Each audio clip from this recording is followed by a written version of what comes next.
Changement climatique. Quels enjeux pour la COP 21? Depuis plusieurs décennies, l'homme subit les conséquences de plus en plus fortes des changements climatiques.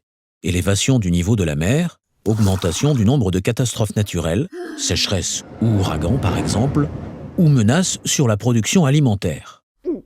Ces catastrophes, qui touchent plus de 200 millions de personnes chaque année, peuvent entraîner des conflits.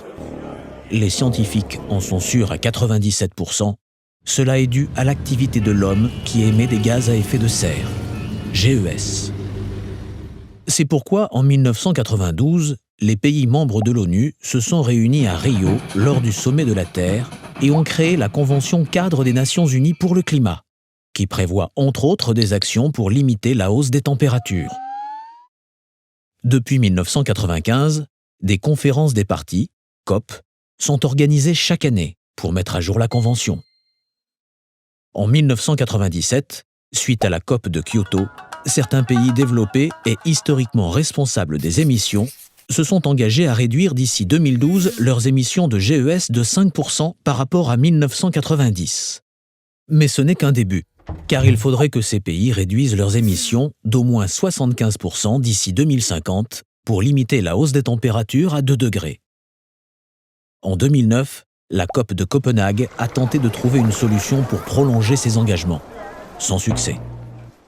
Cependant, pour permettre aux pays en développement de s'adapter au changement climatique et de réduire leurs émissions, certains pays se sont engagés à mobiliser 100 milliards de dollars par an dès 2020.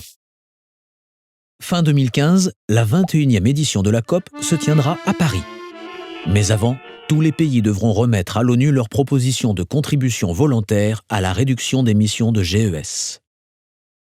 La COP de Paris a pour objectif de s'assurer que l'ensemble des contributions des pays suffisent à limiter la hausse des températures à 2 degrés, seuil au-delà duquel les conséquences seront irréversibles, de montrer comment seront mobilisés les 100 milliards de dollars d'ici 2020 afin de ne pas trahir la confiance des pays en développement, de réduire les aides accordées aux énergies fossiles et reporter les coûts liés aux conséquences du réchauffement climatique sur les responsables des émissions de GES.